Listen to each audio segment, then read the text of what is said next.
C'était une audience très attendue cet après-midi au tribunal de grande instance de Paris. On retrouve Théo Manval de la rédaction d'Europe 1. Bonsoir Théo. Bonsoir Mathieu. Oui, vous avez suivi ce procès aujourd'hui. La fondatrice du mouvement Balance ton port, Sandra Muller, attaquée en diffamation par l'homme qu'elle avait dénoncé nommément sur Twitter. C'était le 13 octobre 2017. Éric Brion, ex-patron, vous vous en souvenez, de la chaîne de télé Equidia. Les deux parties, Théo, ont plaidé pendant près de 3 heures, plaidoirie très offensive, notamment du côté des avocats d'Éric Brion. Oui, avocats qui se sont attachés à dépeindre Sandra Muller comme une menteuse, une usurpatrice de la cause des femmes, motivée par une vieille animosité à l'encontre de leurs clients.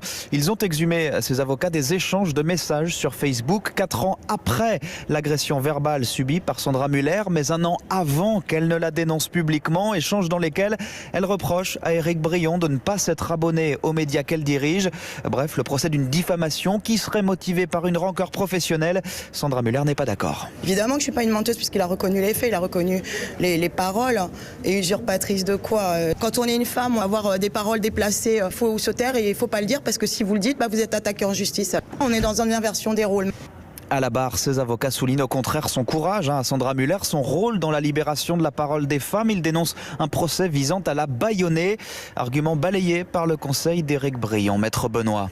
Il n'y a pas de procédure Baillon. Monsieur Brion, il a uniquement lancé cette procédure pour rétablir son honneur, que tout le monde comprenne qu'il n'est pas un harceleur et qu'il n'y a aucune raison qu'il continue à porter ad vitam aeternam cette étiquette de premier port. Éric Brion qui s'est exprimé à la barre, il se dit en dépression, toujours sous médicaments, demande 50 000 € de dédommagement et la suppression du tweet qui cite son nom.